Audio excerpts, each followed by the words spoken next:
تو بیسیکلی جو شخص اگر کاسٹ کو اونچ مانتا ہے بیسیکلی وہ شیطان کا فالوور ہے، اور خدا کے اوپر وہ الزام لگا رہا ہے کہ خدا نے کچھ جاتیوں کو اونچا پیدا کیا، کچھ کو نیچا پیدا کیا ہے۔ بھائی تو شیطان کی ہی لڑائی تھی، بھائی میں اونچا ہوں، انسان تو مجھ سے نیچا ہے۔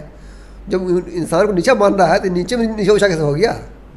اچھا سر، یہ مسعود احمد فلاحی صاحب جو اسلام میں جو ابلیس کا جو کنسیپٹ ہے اس کے مت کو استعمال کر کے بتا رہے ہیں کہ کیسے جو ہے جنم آدھارت سرشتتا کے آدھار پہ ہی جو ہے جو جس ابلیس کو انگلش میں ٹرمنالوجی بھول رہا ہوں، کیا بولتے ہیں اس کو؟ شیطانواد، نہیں عزازیل، عزازیل، ٹھیک ہے، تو اس کو جو ہے نکال دیا گیا، تو اس آدھار بتا رہے ہیں۔ لیکن سر یہ تو ابھی مت کے آدھار بتا رہے ہیں، آپ ایسے سمجھانے کی کوشش کریں کہ ریئلٹی میں کہاں سے اس آپ دیکھتے ہیں اس کو؟ ریئلٹی ان دا سینس کہ میں نے تو ایک قرآن کی ہسٹری بتائی ہے، قرآن نے یہ پورا اسٹیج بتایا ہے، اور قرآن نے یا اسلام نے جو ہے انسان کو دنیا کی سارے کرچرس پہ جو ہے ایک برتری دیا۔ کیوں دیا؟ نالج کی بنیاد پہ۔ آگے کہا گا علم الآدم الاسماء کلھا، ہم نے آدم کو ساری چیزوں نالج دے دیا۔ پھر فرشتوں سے کہا کہ تم نام بتاؤ، تو انہوں نے کہا نہیں تو اللہ جانتا ہے۔ پھر آدم سے کہا تو بتاؤ، تو انہوں نے بتا دیا۔ کہا دیکھو میں نے کہا نا تھا جو میں جانتا ہوں تم نہیں جانتے ہو، فرشتوں سے کہا۔ اسی لیے انسان کی فضیلت جو ہے سارے مخلوق پہ، چاہے وہ جن ہو، فرشتہ ہو، یا دوسرے مخلوق ہو جو بھی دے پا جاتے ہیں، اس لیے ہے کہ ان کو اللہ نے نالج دیا ہے، علم دیا ہے۔ اور یہ قرآن ہسٹری ہے۔ اب اس کے بعد دیکھیے کہ جب شیطان نے وعدہ کیا تھا اللہ سے، وعدہ کیا چیلنج کیا تھا، تو اللہ نے کیا کہا کہ ٹھیک ہے تم انسانوں میں بہکاؤ، جو میرے اچھے بندے ہوں گے یہ میری بات مانیں گے، تمہاری بات نہیں مانیں گے، اور جس نے تمہاری بات مانیں گے اس کو میں تمہارے ساتھ اس کو جہنم میں بھر دوں گا۔ مطلب جو ذات پات کی بات کرے گا وہ تمہارے سے مردود ہوگا، اور میں تم کو اور تمہارے فالوورس کو، ذات پات ماننے والے کو جہنم سے بھر دوں گا۔ قرآن نے کہا 4 جگہ 5 جگہ قرآن نے اس کا ذکر کیا ہے۔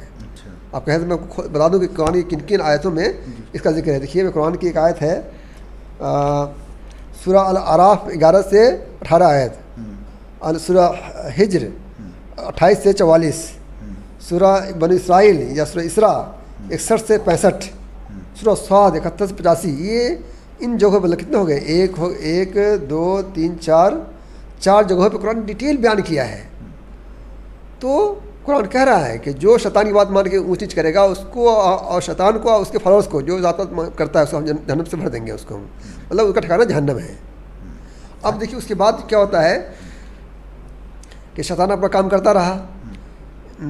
آدم علیہ السلام کے بعد نوح علیہ السلام کا دور آتا ہے، جس کو اسلامی ٹیکنالوجی میں یا اسلامی تاریخ میں جو ہے آدم ثانی کہا جاتا ہے، دوسرے آدم۔ ان کے دور میں ہوا کہ جب ان کے قوم نے بات نہیں مانی تو کہتے ہیں کہ طوفان آیا، اس کو پوری دنیا میں جو ڈبو دیا گیا، جو ناؤ بنی ہے۔ اس پہ ایک ہالی ووڈ کی مووی نوحہ، کشتی نوح کہا جاتا ہے، کشتی نوح کہا جاتا ہے اس میں۔ تو اس وقت جو ہے ان کا نوح علیہ السلام کا بیٹا بھی ڈوب گیا، اس کے اندر فلاور نہیں تھا۔ تو اس وقت جو ہے جب نوح علیہ السلام کے ماننے والے جو تھے بہت غریب طبقہ کے لوگ تھے، تو ان کی قوم کے بڑے لوگ تھے، ہمیشہ اپوز جو ہے نبیوں کا یا اچھے لوگوں نے اپوز کس نے کیا ہے؟ ہمیشہ امیروں نے اپوز کیا، سرداروں نے اپوز کیا، بادشاہ نے اپوز کیا، چونکہ اس کی ستہ کو خطرہ ہوتا ہے کہ یہ آ جائے گا تو کیا ہوگا، ہمارا خطرہ ہوگا۔ نبی صلی اللہ علیہ وسلم جب مکہ میں آئے تو اس کا اپوز کرنے کون تھے؟ یہ امیر تھے، ابو جہل تھے، ابو لہب تھے، ابو جہل تھا، ابو لہب تھا۔ پھر مکہ مدینہ گئے تو وہاں کون تھا؟ یہ جو منافق سردار کہا جاتا ہے وہ تھا، چونکہ نبی صلی اللہ علیہ وسلم نہیں پہنچتے مدینہ تو وہ سردار بننے والا تھا وہ۔ تو اس دور میں جو نوح علیہ السلام کے قوم کے جو لوگ تھے وہ کیا کہتے ہیں ان کے نوح علیہ السلام کو کہ قالو انؤمن لک واستبقنا الارذلون، کہ وہ لوگ بولے کہ نوح کیا ہم تم پہ ایمان لائیں، حالانکہ بڑے نیچے درجے کے لوگ تمہارے پیچھے لگے ہوئے ہیں، مطلب ارذلون جو تمہارے لوگ تمہاری اتباع کر تمہاری بات مان رہے ہیں وہ کون ہیں؟ رذیل لوگ ہیں۔ قرآن کی جو رذیل، شریف اور اجلاف، اشراف، اجلاف اور ارذال، یہ تینوں ٹرمنالوجی جو ہے بیسیکلی عربی ٹرمنالوجیز ہیں۔ یہ قرآن نے ذکر کیا ہے ارذلون کا، ٹھیک ہے۔ اور پھر کہا کہ تو نوح علیہ السلام نے کہا، میں اس کا ٹرانسلیٹ پڑھ دے رہا ہوں، کہنے کے یہ ہے نوح علیہ السلام نے کہا کہ میں کیا جانوں وہ کیا کام کرتے ہیں، ان کا حساب لینا کسی اور کا نہیں، میرے پروردگار کا کام ہے، کاش تم سمجھ سے کام لو اور میں ان مومنوں کو دھتکار کر اپنے سے دور نہیں کر سکتا، میں تو بس ایک خبردار کرنے والا ہوں اور جو تمہارے سامنے حقیقت کھول کر رکھ رہا ہوں۔ پھر جو ہے ان کے جو قوم کے صدات، ان کی قوم کی قرآن کی دوسری آیت ہے، سورہ ہود میں ذکر ہے 72 آیت، اور مائدہ میں ہے 18 آیت میں کہتے ہیں کہ یہ ان کی قوم کے وہ سردار لوگ جنہوں نے کفر اختیار کر لیا تھا، کہنے لگے ہمیں تو ان سے زیادہ تم میں کوئی بات نظر نہیں آ رہی کہ تم ہم جیسے ہی ایک انسان ہو، اور یہ بھی دیکھ رہے ہیں کہ صرف وہ لوگ تمہارے پیچھے لگے ہوئے ہیں جو ہم میں سب سے زیادہ بے حیثیت ہیں، اور وہ بھی سطحی طور پر رائے قائم کر کے، اور ہمیں تم میں کوئی ایسی بات دکھائی نہیں دیتی جس کی وجہ سے ہم تم پر کوئی فضیلت حاصل ہو، بلکہ ہمارا خیال تو یہ ہے کہ تم سب جھوٹے ہو۔ یہاں بھی اس نے کہا کہ ما نراک تباک الا الذین هم اراذلنا بعض رائے، مطلب تمہاری بات وہ مان رہے ہیں جو ہمیں نچلے سب رذیل لوگ ہیں اور جس کی رائے کی حیثیت نہیں ہے، مطلب غریب لوگ ہیں، بالکل غلام ہیں، مزدور ہیں، دھوبی ہیں، یہ ہے وہ ہے جو بھی کہا جاتا ہے۔ اور اس کے بعد دیکھیے جو ہے اس کے بعد یہ طریقہ آیا کہ یہودی اور نصارہ کے اندر یہ چیز پیدا ہوئی۔ یہودی نصارہ کہتے تھے کہ ہم کو چنا گیا ہے، نہیں، قرآن نے کہا ہے کہ قاتل یہود و نصارہ نحن اللہ احباءہ، کہ یہودی نصارہ کہتے ہیں کہ ہم اللہ کے بیٹے اور ان کے چہتے ہیں، تو اللہ نے کہا کہ نبی ان سے کہہ دیجئے کہ پھر اللہ تمہارے گناہوں کی وجہ سے تمہیں سزا کیوں دیتا ہے؟ نہیں، بلکہ تم انہی انسانوں کے انسان ہو جو اس نے پیدا کیے ہیں، وہ جس کو چاہتا ہے بخش دیتا ہے، جس کو چاہتا ہے عذاب دیتا ہے۔ آسمانوں اور زمینوں پر اور ان کے درمیان جو کچھ موجود ہے اس پر تنہا ملکیت اللہ ہی کی ہے، اور اسی کی طرف سب کو لوٹ کے جانا ہے۔ اچھا تو مجھے یہ سمجھائیے عرب سماج میں کہاں سے آئے یہ؟ تو اب یہ آپ بتا رہے کہ یہود و نصارہ سے نکل کے آئے یہ؟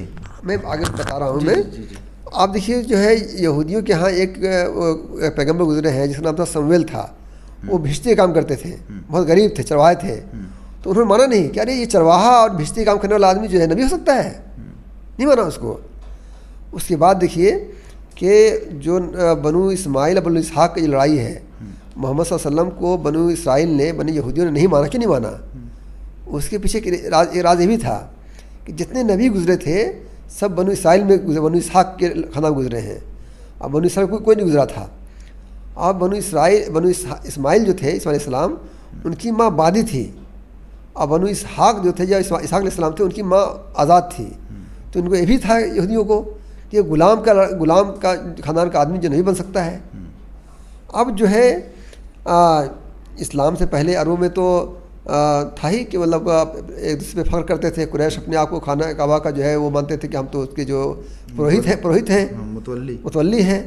تو دیکھیے ہم تو افضل ہیں۔ جنگ بدر میں جب جنگ ہوئی تو جو ہے نبی کریم صلی اللہ علیہ وسلم نے مدینہ کے کچھ انصاریوں کو بھیجا جا کے مقابلہ کرو۔ پہلے یہ نہیں ہوتا تھا بھائی 2 لوگ آتے تھے، 1 لوگ پہلے آتے تھے، جو 3 انصار گئے ان مقابلے کے لیے، تو قریش نے کہا بھائی یہ ان سے نہیں لڑ سکتے ہم، یہ ہمارے برابر کفو کے نہیں ہے ہمارے یہ۔ پھر حضرت نبی صلی اللہ علیہ وسلم نے قریش کے لوگ بھیجا۔ تو یہ جو ہے ان کے اندر اونچ نیچ کا تصور تھا پہلے سے عربوں کے اندر۔ اور جو ہے دیکھیے ان کے یہاں جو ایک تصور بھی تھا غلام آبادی کا، کہ ایک آزاد آدمی جو ہے بادی سے رکھ سکتا تھا، اس کے ساتھ جو ہے وہ فزیکل ریلیشن بنا سکتا تھا، لیکن جو ہے غلام جو نہیں کر سکتا تھا۔ اسلام نے اس کنسیپٹ توڑا۔ اسلام نے کہا کہ نہیں، وہ غلام عورت بھی غلام بھی آزاد سے شادی کر سکتا ہے۔ خود پریکٹیکل آپ نے کر کے دکھایا۔ اپنے سگی پھوپھی بہن کی شادی جو ہے نہیں اسامہ بن زید سے کرائی، جس کی پورے قرآن کے اندر کسی بھی صحابہ کا ذکر نہیں ہے، لیکن یہ اسامہ بن زید کا ذکر ہے قرآن کے فلما قضا زید، ٹھیک ہے۔ اور اپنی ایک اور میں بات کر لوں تو مثلاً فلائی صاحب یہاں سمجھا یہ رہے ہیں کہ جو ذات پات کا جاتی ویوستھا کا جو کنسیپٹ ہے یہ ہندوستان میں مسلمان کے آنے سے پہلے ہی عرب سماج میں موجود تھا۔ میں صحیح سمجھ رہا ہوں؟ نہیں، عرب سماج میں جو عرب جو قریش کے اندر تھا وہ برتھ نوشہ پہ نہیں تھا۔ وہ ایک دوسرے شادی بھی کرتے تھے، ہر ایک پیشہ کر لیتے تھے وہ۔ اب ان کی ایک جو ہے بہت بڑے سوشلسٹ ہیں غوث انصاری، وہ لکھتے ہیں کہ اسلام سے قبل عرب معاشرہ قبائل اور خاندان میں بٹا ہوا تھا۔ برادری کے اندر سماجی طبقہ بندی غیر معروف تھی، مطلب جو بائی برتھ نوشن برتھ جو تھا وہ نہیں تھا۔ اگرچہ مختلف برادریوں یا ایک ہی برادری یا مختلف قبائل میں جھگڑے عام تھے، اگرچہ برادریوں اور قبائل کے درمیان اکثر لڑائیاں بھی ہوتی تھیں، اس کے باوجود ایک برادری یا قبیلے کے مقابلے میں برتری یا کمتری کا تصور اس لحاظ سے غیر معروف تھا جس لحاظ سے موجودہ کثیر مذہبی معاشرے میں یہ اختیار کر چکا ہے۔ جو پلورلسٹک سوسائٹی ہے وہاں جس طرح موجود ہے کہ بھائی یہ ہم سے نیچا ہے، وہ نیچا بائی برتھ، وہاں نہیں تھا۔ وہاں پہ مانتے تھے ہاں بھائی وہ ہم پروہت بن گئے، ہم کوا کے ہم تو افضل ہو گئے، لیکن یہ نہیں کہ ہم شادی نہیں کریں گے، شادی کرتے تھے۔ یہ نہیں کہ ہم چمڑے کباڑ نہیں کرتے، چمڑے کباڑ کرتے تھے۔ نبی صلی اللہ علیہ وسلم کی 2 بیویاں حضرت زینب اور حضرت ایک اور ہے، وہ جو ہے چمڑے کا چمکاری کام کرتی تھی، اور اس سے جو پیسہ ملتا تھا وہ صدقہ کرتی تھی لوگوں پہ۔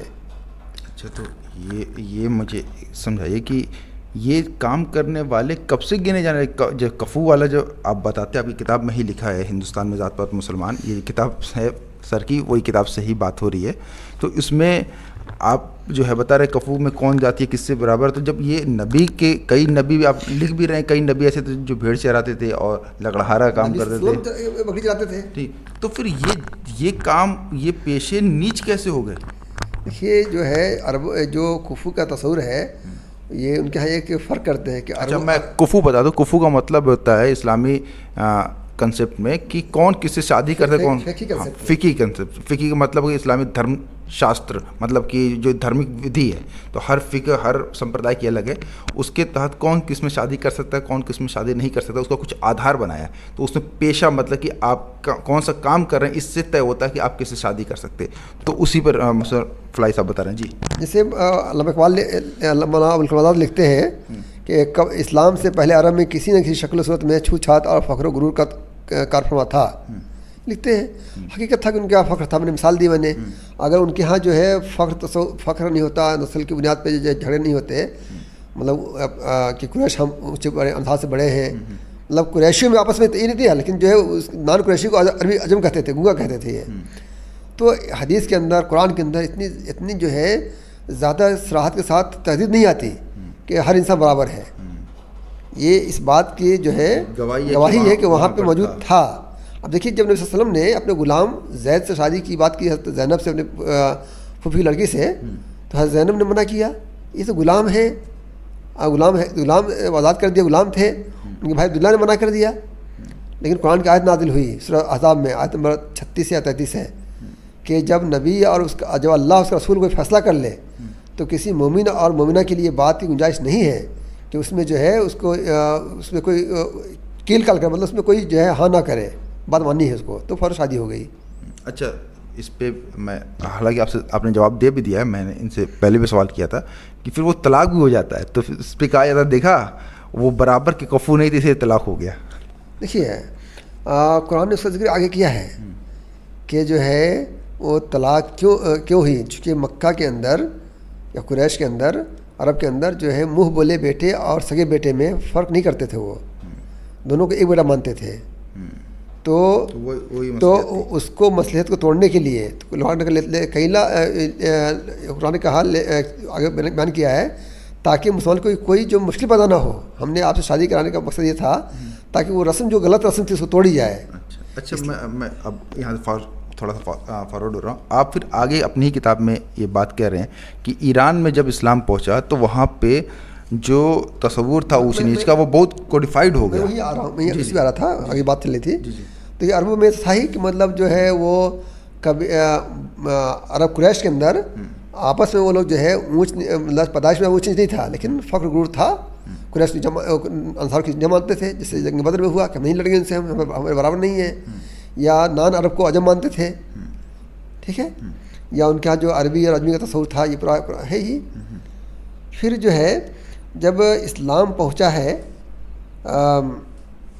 ایران کے اندر، تو ایران میں آلریڈی جو ہے وہ طبقات موجود تھے جو انڈیا کے اندر موجود تھے، اور ہسٹری سے ہم پاتے ہیں کہ جو ایرانی آریہ ہیں وہی انڈین آریہ ہیں، مطلب رگ وید اور اوستھا جو پارسی دھرم کی کتاب ہے، تو زین اوستھا صحیح سے اگر میں پروناؤنس نہ کر رہا ہوں تو اس میں سمانتا ہے، اسی آدھار پہ مسرن فلائی صاحب یہ بات، تو وہاں بھی 4 طبقات تھے، اور یہ انڈیا میں 4 طبقات تھے۔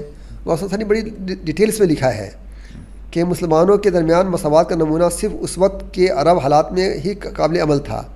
اسلام کی توسیع کے مراحل میں اور دیگر پیچیدہ تہذیبوں کے ربط میں آنے سے سیاسی شکل کی جمہوری تنظیم و امت کے اندر سماجی مساوات رفتہ رفتہ ختم ہوتی گئی۔ اس عمل میں اسلام کا خود بنیادی ڈھانچہ ہی سماجی امتیاز کا شکار ہو گیا۔ جیسا کہ ہم پہلے ذکر کر چکے ہیں کہ اسلام کی توسیع کے زمانے میں مشرق کے قریب اور مشرق وسطیٰ میں دو طاقتیں اور بادشاہتیں بازنطینی رومی اور فارسی ایرانی موجود تھیں۔ دونوں قوموں بازنطینی اور فارسی کی تہذیبی کامیابیاں قبائلی عربوں کے مقابلے بہت زیادہ ترقی یافتہ تھیں۔ یہ دونوں حکومتیں مضبوط بادشاہوں کے روایت کے حامل تھیں۔ ان قوموں میں سے ربط کے بعد اسلام کے پیچیدہ قومی عناصر کے درمیان جمہوریت کی قبائلی شکل دیر تک قائم نہ رہ سکی۔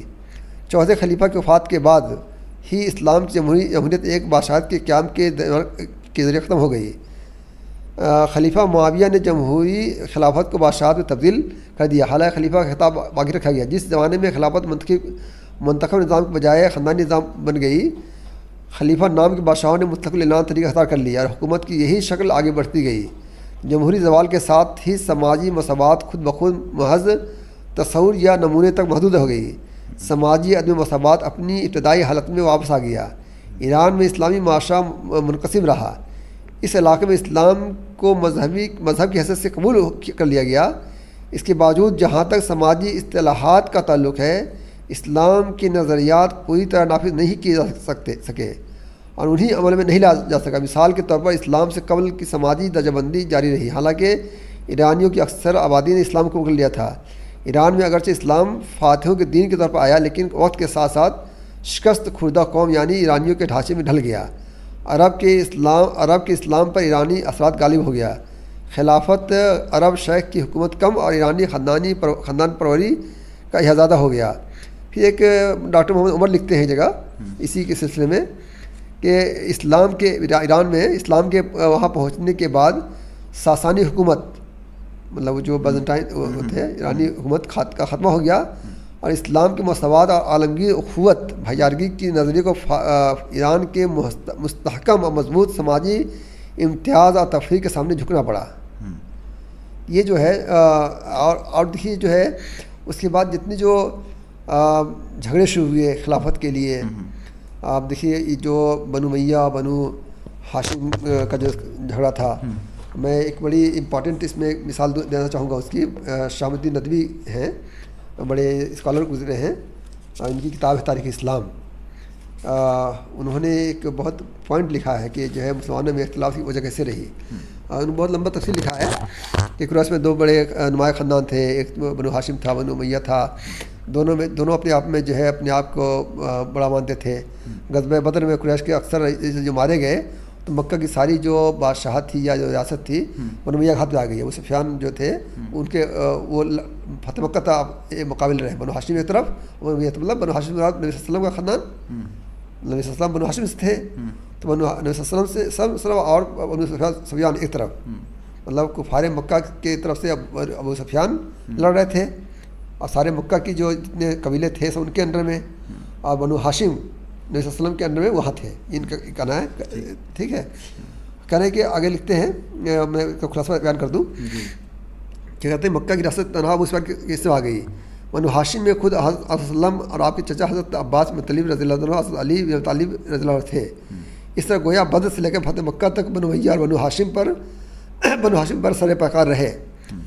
فتح مکہ پر بنو امیہ کی ریاست خاتمہ ہو گیا اور وہ بھی عام اسلامی ریاست کا جز بن گئے، جن میں بنو ہاشم اور بنو امیہ کا سوال نہ تھا۔ شاید اسی کو مٹانے کے لیے آن صلی اللہ علیہ وسلم نے بنو ہاشم کو کوئی بڑا عہدہ اور منصب نہیں دیا اور ہر قسم کی قبائلی اور خاندانی تفریق اندازیوں کا قلعہ کر دیا۔ چنانچہ آپ صلی اللہ علیہ وسلم کے بعد دو خلیفہ حضرت ابوبکر صدیق اور حضرت عمر رضی اللہ عنہ ہاشمی سے نہ امید تھے، انہوں نے بھی اس نقطہ کو پوری طرح یاد رکھا۔ حضرت عمر رضی اللہ عنہ کے بعد حضرت عثمان رضی اللہ عنہ کا انتخاب ہوا، یا گویا حضرت صلی اللہ علیہ وسلم کے داماد تھے مگر عمومی خاندان کے تھے، یعنی بنو امیہ کے تھے۔ اس لیے ان کے آخری زمانے میں پرانا عمومی اور ہاشمی سوال پھر پیدا ہو گیا یا پیدا کر دیا گیا۔ شام میں حضرت عمر رضی اللہ عنہ کے زمانے سے امیر معاویہ رضی اللہ عنہ گورنر چلے آ رہے تھے، اس لیے وہاں ان کا بڑا اثر تھا۔ حضرت علی رضی اللہ عنہ نے اپنا دارالحکومت عراق میں منتقل کر دیا، اس لیے بنو ہاشم کی حامیوں اور طرفداروں کی بڑی تعداد عراق میں جمع تھی اور عراق کے ساتھ عجم کی پوری طاقت بھی شریک تھی. اس طرح عراق سے لے کر ایران اور خراسان تک بنو ہاشم کا اقتدار قائم ہو گیا. آگے لکھتے ہیں کہ جو ہے یہ جو بنو ہاشم کی جو ظاہری اصطلاح تھی وہ اہل بیت نبی میں جو ہے اصطلاح بدل گیا. لکھتے ہیں کہ بنو ہاشم جو جاہلیت کی اصطلاح تھی, مطلب جاہلیت میں جو اسلام سے پہلے بنو ہاشم کہے جاتے تھے, اسلام کے بعد اہل بیت نبوی کی مذہبی اصطلاح بدل گئی اور اب مقابلہ بنو امیہ اور اہل بیت نبوی میں ہو گیا. امیر معاویہ رضی اللہ عنہ نے خلیفہ ہونے کے بعد اہل بیت نبوی صلی اللہ علیہ وسلم کی پوری مدارات اور بظاہر ہر طرح کی ان کی دلجوئی کی. یہ شام الدین ندوی کتاب ہے خلافت, یہ تاریخ اسلام خلافت عباسیہ, یہ جلد نمبر 3 صفحہ 19-20 میں منشن ہے. اچھا, میں اب اس کے تھوڑا سا آگے چلا جائے کیونکہ ہم بہت دیر سے اوریجن پہ ہی بات کر رہے ہیں نا. میں کچھ سوال جو آئے تھے میں اس کو میں لکھ لیا تھا. جیسے اب مجھے یہ بتائیے کہ اس مسلم ساہتیہ, کیونکہ میں اسی پہ آنا چاہتا تھا کہ اسلامک لٹریچر یا جو مسلم لٹریچر اس میں آپ کس کو گنتے ہیں, کیونکہ یہیں سے پھر سوال بنے گا. جی, اسلامک پورے مسلمان مانتا ہے کہ اسلامی لٹریچر قرآن و حدیث ہے, اتھینٹک حدیث ہے. اچھا, تو اب یہیں سے سوال یہ ہے کہ کئی ساتھی بولے کہ یہ لوگ اہل چوائس ہیں, جو حدیثیں ان کو پسند آ رہی ہے اس کو کہتے ہیں یہ ٹھیک ہے, جو پسند نہیں کرے سب موضوع ہے. تو اس کے اوپر بتائیے کہ حدیثوں کو کیسے طے کیا جائے. کیا بخاری اور صحیح ستہ کی جتنی حدیثیں ہیں ساری کی ساری ہم یہ مانیں کہ اس میں کوئی کمی نہیں ہے, سب صحیح ہے؟ ایسا نہیں مان سکتے ہیں بھائی. تو پھر اس پہ یہ کہتے ہیں, جیسے آپ کہہ رہے ایسا نہیں مان سکتے, کہتے ہیں کہ امت کا اجماع ہے اس پہ, اور امت جو آج تک اس پہ کچھ وہ نہیں کی ہے, اور یہ پسماندہ والے آ کے نیا فتنہ شروع کر رہے ہیں. کبھی اجماع نہیں رہا ہے بھائی. امام بخاری پہ امام مسلم کا اعتراض رہا ہے, اور بہت سے بخاری کی حدیث پہ لوگ اعتراض رہے ہیں. کہا جاتا ہے کہ 80 حدیث پہ اعتراض لوگوں کے ہیں. یہ امام بخاری بھی ایک انسان تھے, غلطی مطلب جو ہے انہوں نے اپنے لحاظ سے بہت اچھا کام کیا انہوں نے, اور کہیں جو ہے وہی انہوں نے جو روایت کیا ان کی نگاہ میں بالکل صحیح راوی سے روایت کیا ہے. حدیث پر رکھنے کے جو کئی طریقے ہیں, اس میں سے ایک روایت صحیح ہو, مطلب جو اس میں کوئی ایسا راوی نہ ہو جھوٹا ہو, جو حدیث کرنے والا ہو.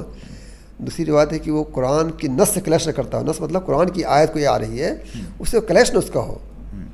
تیسرا یہ ہے کہ جو ہے قرآن کہہ رہا ہے کہ بھائی تم نماز پڑھو, حدیث کا نماز نہیں پڑھنا ہے, کسے مانیں گے آپ؟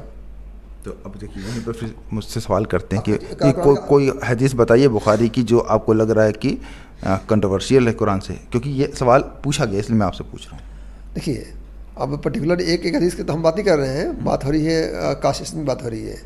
میرا ماننا ہے قرآن کی جو سری آیتیں ہیں کہ قرآن نے کہا سورہ بقرہ میں لقد کرمنا بنی آدم, بنی آدم مطلب انسان, ہم نے انسان کو عزت بخشی ہے. پھر قرآن نے یہ کہا کہ اے لوگوں سورہ حجرات میں نے تمہیں ایک ماں باپ پیدا کیا, وہاں بھی کہا کوئی فضیلت نہیں ہے سوائے اچھا پہ ہے.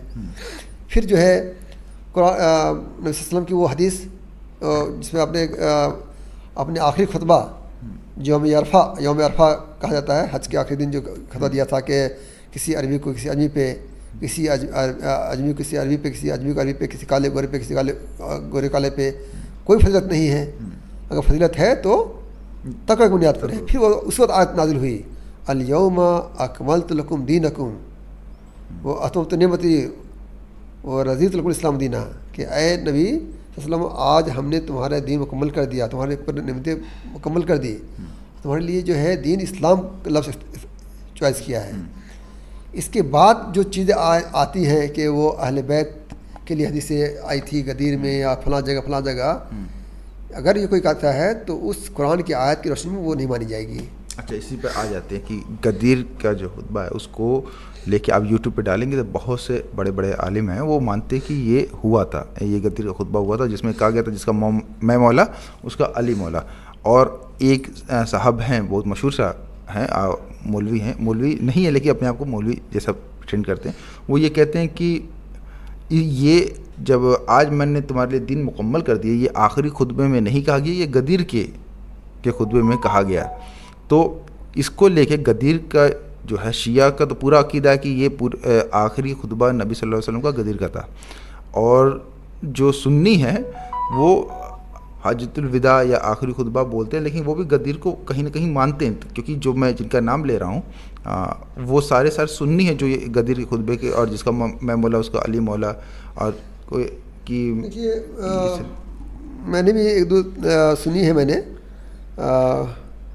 بیسیکلی وہ لوگ جو ہے مجھے لگتا ہے کہ یہ لوگ جو ہے خفیہ طور سے جو ہے سنی بن کر کے اسلام کو بدنام کرنے کی کوشش کر رہے ہیں. میں آپ کو مثال دے رہا ہوں. یہ آیت جو ہے الیوم اکملت لکم دینکم کی شان نزول کے سلسلے میں جو لوگوں کی روایتیں ہیں, جو لوگ کہتے ہیں کہ بھائی جو اس غدیر میں نازل ہوا, اس پہ کافی ڈسکشن ہوا ہے. اور جو لوگ جتنے اس میں جو ہے خطیب بغدادی کی بات آتی ہے اس میں جو ہے تو خطیب بغدادی کہتے ہیں کہ یہ روایت موضوع ہے, من گھڑت ہے. امام ابن کثیر رحمۃ اللہ علیہ نے اس بات کو موضوع قرار دیتے ہوئے بہت لمبی بات کہی ہے کہ سند میں متقل وارق ضعیف ہے اور ثابت حدیث کے خلاف ہے, اس نے روایت کیا ہے, لہٰذا اس کی یہ روایت موضوع ہے, جیسا کہ ابن کثیر رحمۃ اللہ علیہ نے کہا ہے. نیز دیکھیے علامہ البانی سلسلۃ الحدیث الموضوع ضعیفہ الموضوع وصححہ سیف الامہ والیوم نمبر 10 پیج نمبر 594 میں منشر کیا ہے. کس نے کیا ہے؟ علامہ البانی نے, جو حدیث کے بہت بڑے اسکالر گزرے ہیں. اچھا, آپ کی پی ایچ ڈی کس پہ کی؟ نہیں میں اس لیے پوچھ رہا ہوں, میری پی ایچ ڈی علامہ یوسف القرضاوی پہ ہے. اچھا, میں اس لیے پوچھ رہا ہوں کیونکہ سوال مس ہو گیا تھا کہ اگر ٹھیک ہے کچھ اگر کمیاں رہی ہیں صحیح ستہ میں یا بخاری یا مسلم کی حدیثوں میں کچھ کمیاں رہی تو اس پہ کبھی کسی نے کچھ کام کیا ہے؟ دیکھیے الاوسط طبرانی لکھتے ہیں کہ یہ روایت ہرگز نہیں. البانی تو الحدیثوں کے مانے جاتے ہیں نا, حدیث کے عالم ہیں. اب کوئی اس کا کوئی گروہ سے جوڑ لے تو الگ بات ہے. میں اس لیے اہل حدیث کو بول رہا ہوں کہ اہل حدیث جو ہے بخاری کی حدیث میں کہاں کچھ چینج چاہتے ہیں, البانی صاحب کیسے کر دیے چینج؟ اہل حدیث کے یہاں کی روایت میں وہ چیز صحیح ہو تو ہم مان لیتے ہیں وہ, لیکن ایک دوسرا پہلو کی کتاب ہے الاوسط میں وہ لکھتے ہیں کہ روایت ہرگز نہیں ہے, ہمیں محول مقام پر روایت نہیں ملی اور نہ ہی کتاب میں کسی اور مقام پر یہ روایت ملی ہے, بلکہ اس کتاب پر پیش کردہ روایت کے برعکس یہ روایت ہے کہ آیت الیوم اکملت لکم دینکم کا نزول یوم عرفہ کو ہوا. ٹھیک ہے, امام طبرانی بہت لکھتے ہیں کہ یوم جمعہ یوم عرفہ. ٹھیک ہے, اور الموجم الاصل طبرانی جلد والیوم نمبر 1 پیج نمبر 253 امام طبرانی اور فرماتے ہیں, پورے عربی میں ہے, میں اس کو بریف کرنا چاہ رہا ہوں. میں وہ لکھتے ہیں کہ ابن کثیر جگہ فرماتے ہیں, اس پہ دیکھیے اس کتاب میں لکھتے ہیں واحدی کتاب ہے جو اسباب النزول کے نام سے ہے. اس کتاب میں بھی محولہ روایت نہیں بلکہ اس کے برعکس روایت ہے. امام ابو الحسن علی بن احمد الواحدی نے بھی یہ بات کہی ہے کہ یہ یوم عرفہ کا ہے. قد عشیۃ یوم عرفہ فی یوم جمعہ, کہ یوم عرفہ کے شام میں آیت نازل ہوئی, جمعہ کا دن تھا وہ. ٹھیک ہے, اور راضی کی تفسیر کبیر. آپ یہ پورے سے یہ بتا رہے ہیں کہ غدیر کا جو خطبہ تھا یہ ہوا تھا کہ نہیں ہوا تھا؟ میں اس قرآن کی آیت کی بات کر رہا ہوں. نہیں میں تھوڑا سا الگ جا کے بات کر رہا ہوں کیونکہ اس کو لے کے مطلب عقیدہ اس سے بہت کچھ نکل رہا ہے, اس میں سیدوات بہت زیادہ نکل رہے ہیں. جو ہے میں اس کو درایتیں اس لیے نہیں مان سکتا کہ یوم عرفہ کے دن نبی کریم صلی اللہ علیہ وسلم کہہ رہے ہیں کہ جو ہے کسی فضیلت نہیں ہے, اسی کے بعد یہ آیت نازل ہوتی ہے کہ آج دن مکمل ہو گیا. تو دین مکمل ہونے کے بعد نبی کریم صلی اللہ علیہ وسلم جا کے غدیر میں کیسے کہہ سکتے ہیں حضرت علی کے لیے کہ جس کا مولا میں مولا اس کا علی مولا؟ بتائیے, تو قرآن کی آیت کے خلاف ہے. اور قرآن نے ایک جگہ نہیں 2 جگہ کہا ہے. جگہ جب نبی صلی اللہ علیہ وسلم نے اپنے بیویوں کی وجہ سے شہد خانہ چھوڑ دیا, پھر ایک لمبی کہانی ہے وہ, تو سورۃ تحریم نازل ہوئی. تحریم میں کہا اللہ یا نبی لما تحرم اللہ, اے نبی آپ اس چیز کو حرام کیوں کرا دیتے ہیں جس کو اللہ نے حلال کرا دیا ہے. ایک جگہ اور کہا کہ اگر تم میری کہی بات کو ذرا بھی ادھر ادھر کرو گے تمہارے شہر کو پکڑ لوں گا. مطلب یہ اللہ تعالیٰ نبی صلی اللہ علیہ وسلم کہہ رہے ہیں, مطلب قرآن میں کہا ہے. اور جو ہے مطلب اس طرح اللہ تعالیٰ ڈانٹ ڈپٹ کر رہے ہیں نبی کو, تو نبی صلی اللہ علیہ وسلم امید کر سکتے ہیں کہ قرآن کی آیت کے خلاف وہ بیان دیں گے؟ تصور ہے کوئی مسلمان اس بات کو تصور کر سکتا ہے کہ نبی صلی اللہ علیہ وسلم جو ہے اللہ کی مرضی کے خلاف کر سکتے ہیں؟ اللہ کہہ رہا ہے کہ ہم نے دن مکمل کر دیا. جب دن مکمل ہو گیا یوم عرفہ کے دن, پھر یوم غدیر کا بات کہاں سے آ گئی بھائی؟ تو اس کے بعد ہی کہہ رہے ہیں نا کہ جب وہ لوٹے وہاں سے مکہ سے لوٹے ہیں, مدینہ ایک تالاب تھا کھوم کے مقام پہ, وہاں پہ ایسا ہوا, تو اس واللہ نبی صلی اللہ علیہ وسلم پہ آپ الزام لگا رہے ہیں کہ اللہ کی انہوں نے مخالفت کی انہوں نے. تو ایسے تو کئی حدیثیں آتی, جیسے فیاض احمد فیض بھائی نے کچھ حدیثیں اکٹھا کی تھی, اس میں یہ تھا کہ رنگریز پہ رنگریز جھوٹے ہوتے ہیں، اس طرح کی دیکھیے اس وہ طرح میری کی بات کتاب موجود ہے، مولانا محمد شفیع عثمانی صاحب نے کتاب لکھا ہے نہایت الفیقات، اس میں منشن کیا تھا اس کتاب کو انہوں نے 1932 کے دور کی کتاب ہے وہ، میں نے اکٹھا کیا کتاب کو، میری کتاب سے انہوں نے شاید کوٹ کیا ہوگا، وہ سب موضوع حدیث سے ہیں، میں نے کوٹ کیا ہے ساری حدیث سے موضوع، یہاں جس کتاب سے کنز المال سے مینشن کیا وہ خود کا ہی موضوع ہے یہ. اچھا وہ جس کتاب سے مینشن کیا کنز المال سے، آگے دیکھ لیجیے موجود اس میں خود وہ جو کنز المال کو مصنف کہہ رہے ہیں کہ موضوع حدیثیں ہیں، ضعیف حدیثیں ہیں. اچھا، تو دیکھیے دو باتیں کلیئر ہوئی کہ آج بھی حدیث پہ کام ہو سکتا ہے، اس کو قرآن کی طریقے سے ہم اللہ کی واڑی نہیں مانتے، تو اس میں بہت سے انسانی کیا بولیں کہ کمیاں رہی ہیں اس میں. ایک چیز اور بھی ہے نا کہ حدیث کا جو کمپائلیشن ہوا ہے زیادہ تر ایرانی علاقے میں ہوا ہے، ایرانی علاقے عباسی وقت میں ہوا، جب امیہ کو مارا جا رہا تھا، امیہ کو مارنے کے بعد ہوا ہے. عباسی کا جب زوال شروع ہوا ہے تب ہوا ہے جب شیعت کا غلبہ تھا عباسی خلافت پہ. اور جو حالانکہ یہ کہا سیدوں کو تو عباسیوں نے مارا تھا. ہاں دیکھیے پورا جو عباسی مومنٹ ہے، میں آپ کو مثال دوں کہ جو ہے جب لڑائی ہوئی آپس میں عباسیوں میں اور اہل بیت میں، تو کیا ہوا ہے، عباسیوں نے جو ہے اہل بیت کے نام پر خلافت چھینا، امیہ کے خلاف جو ہے چھینا. اب جب چھین لیا تو اس کے خلاف مرنا شروع کیا. اب عباسیوں نے امیہ نے کہا رے بھائی تم نے میرے نام پہ خلافت چھینا، تم کہہ رہے ہو کہ جو نہیں میرا حق نہیں ہے. اب دونوں خوب جو ہے نفس زکیہ میں اور منصور خوب خطوط خط کا سلسلہ جاری ہوا ہے. تو وہ لکھتے ہیں نفس زکیہ جو لکھتے ہیں کہ بھائی ان کو کہ تم میرے وجہ سے خلافت پائے ہو، ہمارے بزرگوں کی فضیلت کی اتفاق کو خلافت ملی ہے. تو وہ لکھتے ہیں یہ جو ہے کیا نام ہے آپ کے منصور کہ تمہارے بزرگوں کی فضیلت ڈنکا بجا کے ہم نے بجوایا، تم کیا تھے، تم کو بنو میرے یہاں مارا وہاں مارا وہاں مارا وہاں مارا. ٹھیک ہے، ہم نے کیا جیسے ہماری تب ہماری وجہ سے تم مشہور ہوئے، تم تھے کیا. اچھا میں دوبارہ سے مول کوشچن پہ آ جاتا ہوں کہ یہ بولا جاتا ہے کہ اہل بیت اور پھر امیہ میں جنگ ہوئی ہے نا، تو اس پہ بھی آ جائے گا. اہل بیت پہ پہلے آ جاتے ہیں کیونکہ آپ نے کہا تھا اہل بیت میں امت آتی ہے، آل شبد کا آپ نے ایکسپلین کیا تھا، جبکہ کئی ایسے سنیوں کے جو عالم ہیں وہ یہ کہتے ہیں کہ اہل بیت میں انہی کے گھر آئے گا، آپ اس کو میں آپ امتی کو نہیں لا سکتے، وہ انہی کے گھر کی فضیلتوں کے اوپر بات ہوئی ہے. یا انہی مسئلہ ہے کہ نبی صلی اللہ علیہ وسلم کا گھر کون تھا بھائی، نسل کسی چلتی ہے، نارملی یہی گرا ہے تو بیٹے سے چلتی ہے، نارملی نہیں رہتا ہے، قرآن کہہ رہا ہے. نہیں ایسے قرآن سے علاوہ بھی بول رہا ہوں کہ اور بھی دھرموں میں اور بھی سنسکرتیوں میں سب میں بات کر رہا ہوں کہ نارملی جیسے ہوتا ہے جب پترستاتمک جتنے جو بھی سماج ہے اس میں بیٹے سے چلتی ہے. ادوم لبائہم، انسانوں کی نسل سے باپ سے جوڑو، اور کہا کہ تم کسی کو نہیں جانتے ہو تو تمہارے دینی بھائی ہیں. کس کے بارے میں کہا، حضرت زید کے بارے میں کہا. کہاں پہ، سورہ احزاب میں پورا جھگڑا چل رہا تھا کہ نبی کے سگے بیٹے ہیں، مولے بیٹے ہیں، نبی ان کی بیٹی شادی ہو سکتی نہیں ہو سکتی ہے. ٹھیک ہے، پھر آگے کہا ما کان محمد احد من رجالکم، محمد کسی مرد کے باپ نہیں ہے. تو وہیں سے جوڑ دیتے عورت کے باپ. بھائی آپ قرآن کی مخالفت کر لیجیے. آپ اگر آپ کہتے ہیں کہ نہیں وہ نبی صلی اللہ علیہ وسلم کی جو بیٹی سے نسل چلی ہے تو قرآن کی آیت کے خلاف ہے کہ نہیں ہے.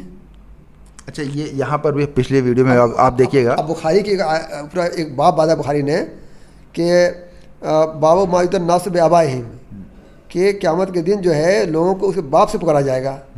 عام طور پہ لوگ مشہور ہے کہ ماں کے نام سے پکارا جائے گا. بخاری کے پورا ایک چپٹر باندھا ہے اس نے. ٹھیک ہے، تو آپ یا تو قرآن کو مان لیجئے یا جو عقیدت میں کچھ اور مان لیجئے. دو چیز ہو سکتی ہے، ایک ساتھ دو چیز نہیں اکٹھا نہیں ہو سکتی ہیں. اچھا کہ آپ جو قرآن کو بھی مانیں اور وہ جو ہے وہ خرافات کو بھی مانیں. اچھا اب یہ بتائیے کہ امیہ جو ہے وہ کیوں اہل بیت سے لڑ گئے؟ دیکھیے میں پورے بات میں نے کہا نا کہ جو ہے امیہ کیا ہے، مطلب دیکھیے جو حضرت عثمان رضی اللہ عنہ کی جو شہادت ہوئی، جو عبداللہ بن منصور جو شروع سے ہی رہا کہ مطلب جو ہے بنو ہاشم، بتایا میں نے شہاب الدین کے حوالے سے کہ دونوں کی برچسپ کا مسئلہ تھا، بنو ہاشم بنو امیہ کا. اور جب حضرت عثمان رضی اللہ عنہ نبی صلی اللہ علیہ وسلم کی دو بیٹیوں کے داماد ہیں، ان کو ذو النورین کہا جاتا ہے، دو روشنی والے، تو ان کے خلاف جو ہے بغاوت ہو گئی. اس میں سے جو ہے عبداللہ بن سبا، جس کو جو شیعہ میں بہت مہتم سمجھا جاتا ہے، اس نے پورا مصر سے یا اس ایریا سے بلا کے لوگوں کو ان کے خلاف اکسایا لوگوں کو، پھر ان کو شہید کر دیا. 3 دن تک ان کو پانی نہیں پینے دیا، عثمان رضی اللہ عنہ کو کھانے نہیں دیا، قرآن پڑھتے شہید کیا ان کو. ان کی بیوی نائلہ تھی تو ان کی بیوی کو جو ہے ان کو بچانے کی کوشش کی تو ہاتھ انگلی کاٹ دیا. تو حضرت معاویہ رضی اللہ عنہ جو ان کے خاندان کے تھے، بنو امیہ کے تھے، انہوں نے اس کو جو ہے کہا بدلہ لیں گے ہم. حضرت عائشہ رضی اللہ عنہ نے کہا تھا حضرت علی سے کہ نہیں پہلے بدلہ لیجیے آپ، قاتلان عثمان کا توبہ بیعت کریں گے، پھر جو جنگ سفیر ہوتی ہے. پھر ایک پوری ہسٹری ہے. دیکھیے وہ ہسٹری میں جو کون غلط کون صحیح ہم اس میں نہیں آتے ہیں، لیکن جو شہادت عثمان ہے غلط ہے، جو شہادت علی ہے وہ غلط ہے. مسئلہ دیکھیے جھگڑا جو ہے بیسیکلی جو ہے وہ خلافت کا ہوا تھا کہ خلیفہ کو. دیکھیے پوری شیعہ کی جو مت ہے کہ خلافت یا امامت جو ہے حضرت علی ملنے چاہیے تھی، وہ بنو ہاشم کے تھے. نبی صلی اللہ علیہ وسلم کی 4 بیٹی مانتے ہیں سنی، حضرت فاطمہ کو تیسری بیٹی مانتے ہیں، چوتھی بیٹی نہیں مانتے ہیں اس کو، لیکن شیعہ کے ہاں ایک ہی بیٹی مانتے ہیں، حضرت فاطمہ مانتے ہیں. ان کو 3 بیٹی کا انکار اس لیے کرتے ہیں کہ تینوں بیٹی شادی کہاں ہوئی ہے؟ بنو امیہ میں ہوئی ہے. اچھا ٹھیک. اگر اس کو مانتا دے دیں گے تو ان کی بیٹی کو بھی سے کھانا چلانا پڑے گا. حضرت جو زینب کے بیٹے تھے یا عثمان کے بیٹے تھے نبی صلی اللہ علیہ وسلم کی بیٹیوں سے، اس کی بیٹی کی نسل کیوں نہیں چلے بھائی؟ تو اس کو پورا انکار کرنے کی فلسفی یہی ہے کہ اگر ہم مان لیتے ہیں ان کو تو پھر ان کی نسل چلانی پڑے گی. اور چونکہ بنو ہاشم کے خاندان میں سے فاطمہ کی شادی ہوئی ہے تو اسی سے جوڑ دیا اس کو.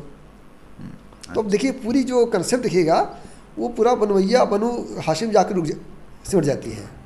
اچھا مجھے یہ بتائیے، حضرت علی حسین اور حسن رضی اللہ تعالیٰ عنہ یہ ان کی فضیلت اتنی زیادہ ہے؟ نہیں، میں مثال دے رہا ہوں کہ ایز اے مسلم اللہ آپ سے کیا پوچھے گا؟ تم نے اچھا کام کیا، تم نے نیک کام کیا، کہ یہ پوچھے گا تم نے بنو امیہ کا ساتھ دیا، تم بنو ہاشم کا ساتھ دیا؟ یہ بتائیے کیا پوچھے گا اللہ سب؟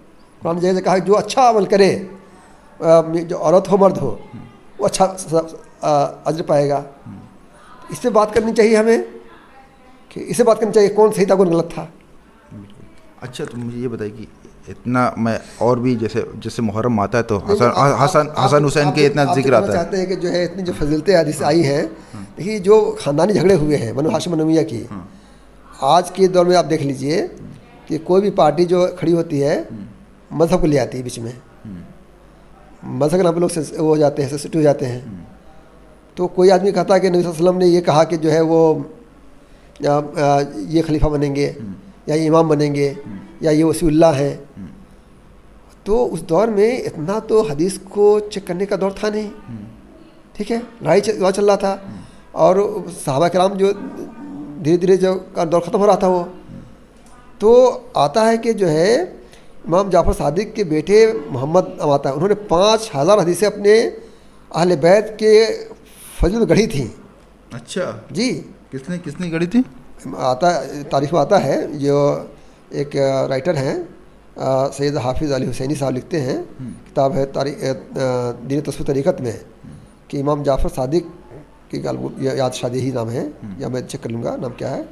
لکھتے ہیں کہ جو ہے ان کے جو ہے بیٹے نے جو ہے 5000 حدیثیں گڑھی تھی، جو ہارون رشید کے دور میں جو ہے پکڑے گئے تو انہوں نے ایسے قبول کیا کہ ہم نے یہ 5000 حدیثیں اپنے خاندان کے لیے گڑھی تھی ہم نے. اچھا جی. تو اور جتنی جو اس طرح کی حدیثیں ملتی ہیں آپ کو نا، وہ سب جو اسی دور کی جو ہے آپ کو باقیات ملیں گی کہ نبی صلی اللہ علیہ وسلم سے کوئی ایسی جوڑ دو. آپ کس مسلمان کی ہمت ہے کہ بھائی وہ کہہ دے کہ بھائی نہیں بھائی جو ہے وہ جو ہے میں دیکھا. ہاں دیکھیے حضرت امام جعفر صادق کہ فرزند محمد اپنے وقت کے محدث مانے جاتے تھے، لیکن یہ صاحب اپنے خاندان کی عظمت اور فضیلت کے بارے میں احادیث گڑھ کر اپنے بزرگ باپ دادا کی طرف سے روایت کرتے تھے. امام الرشید عباسی کے حد میں گرفتار ہوئے اور شرمندگی کے ساتھ اعتراف کیا کہ انہوں نے احادیث گڑھی ہیں، پھر اپنے قصور سے توبہ کی تو خلیفہ نے معاف کر دیا. ٹھیک ہے. اچھا یہ میرا بھی یہ سوال رہا تھا کہ اتنی فضیلت ہے تو قرآن میں بھی ذکر آنا چاہیے نا. نہیں دیکھیے قرآن میں یہ میں کرنا. دیکھیے اب ایک سوال یہ بھی آپ نے چھڑا دیا کہ اتنی حدیث اتنی فضیلت کا مسئلہ ہے تو قرآن نے کیوں خاموش رہا؟ قرآن نے کسی بھی صحابی کو ذکر نہیں کیا اپنے قرآن کے اندر. کسی ایک غلام کا نام لیا. فلما قضا زید وطرن زوجنا کہا اے نبی جب زید کا مسئلہ حل ہو گیا یا زید کی ضرورت پوری ہو گئی تو ہم نے حضرت زینب سے تمہاری شادی کر دی. اچھا اس پہ کوئی یہ سوال کرے کہ جو قرآن میں جن کا ذکر نہیں کیا ان کی امپورٹنس نہیں ہے پھر کیسے؟ نہیں دیکھیے مسئلہ ہے کہ بات تو نہیں امپورٹنس کی بات نہیں ہو رہی ہے. قرآن نے کہا کہ رضی اللہ عنہ ہم صحابہ سے راضی اللہ سے راضی اس راضی ہے.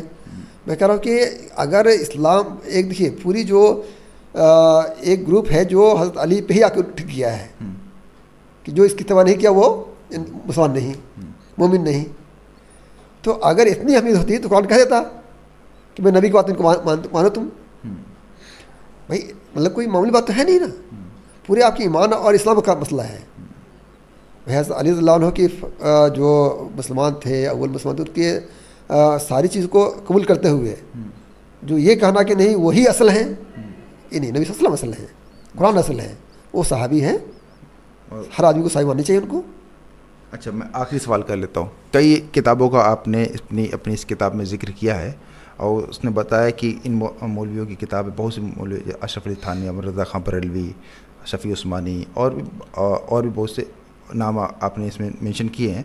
انہوں نے جو کتاب لکھی وہ ان فقہ کے جو مدرسے ہیں اس میں پڑھائی جاتی ہے. تو کیا اس کو اسلامی لٹریچر نہیں مانا جائے گا؟ دیکھیے ہم اس کو مسلم لٹریچر کہتے ہیں مسلم تھیولوجی کہتے ہیں. اچھا ابھی میرا ایک لیکچر ہوا تھا Tata institute of social science Bombay میں نے ٹاپک رکھا تھا کاسٹ سسٹم ان مسلم تھیولوجی. بھائی اسلامی تھیولوجی تو قرآن حدیث ہے. وہ صاف صاف کہہ دیا ہے کہ بھئی ہم تو مانتے ہیں کہ جو کاسٹ کی بات کرتا ہے ابلیس سے بات کرتا ہے. اگر کوئی لٹریچر آپ کی کاسٹ کی بات کرتا ہے اسلامی بات کیسے ہو سکتی ہے؟ وہ ہاں وہ اسلامی بات مانتے ہیں. وہ ان کے ہاں جو فقہ کو قرآن پہ حدیث پہ آگے رکھتے ہیں اس کو. جس سے تبلیغیوں کے یہاں بھی جو ہے کہ تبلیغ نصاب کی بات کو جو ہے وہ قرآن سے زیادہ مانتے ہیں. اسی طرح جو فقہی مدرسے ہیں وہاں بھی فقہ کی بات کو زیادہ امپورٹنس دیتے ہیں قرآن کو اور اس کو نہیں دیتے ہیں. اچھا آپ فلاح سے فارغ ہیں آپ کے یہاں نہیں ہے سر؟ دیکھیے فلاح کے اندر تو کوئی مسلک نہیں ہے. فلاح کے اندر قرآن پڑھایا جاتا ہے فقہ نہیں فقہ پڑھایا جاتا ہے لیکن فقہ کو رکھتے ہیں کہاں پہ تیسرے درجے پہ. قرآن فرسٹ ہے حدیث سیکنڈ ہے اور فقہ تھرڈ ہے. اچھا ایک چیز یہاں پہ اور پوچھو. اہل حدیثوں کے اوپر کئی سوال پوچھے گئے تھے کہ اہل حدیث تو اپنے آپ کو کہتے کہ ہم تو کسی کا تقلید نہیں کرتے ہم صرف قرآن و حدیث کو مانتے. تو کیا ان کے وہ بھی کاسٹ کو یا سیدوات کو مہتو دیتے ہیں؟ ہاں جس سے میں نے کہا تھا کہ سنیوں کے ہاں جو ہے قریش خلافت کے حقدار ہیں. شیعوں کے ہاں نہیں وہ بنو ہاشم خلافت کے حقدار ہیں. حضرت علی اور ان کے بڑا امام ہیں. تو اہل حدیث ہی مانتے ہیں کہ خلیفہ ہونے کے لیے جو ہے قریشی ہونا شرط ہے. ٹھیک ہے. میں نے باضابطہ جو ہے جمیعت الحدیث دہلی سے اس پہ میں نے فتویٰ منگایا تھا. میں نے لکھ کے دیا انہوں نے کہ جو ہے وہ جو حدیث جو ہے علامت من قریش کہ خلیفہ قریش سے ہوگا یہ حدیث جو ہے صرف پیشن گوئی تھی کوئی حکم نہیں تھا. اس کو یہ حکم ماننے لگے. مولانا آزاد کی کتاب ہے مسئلہ خلافت اور جزیرۃ العرب.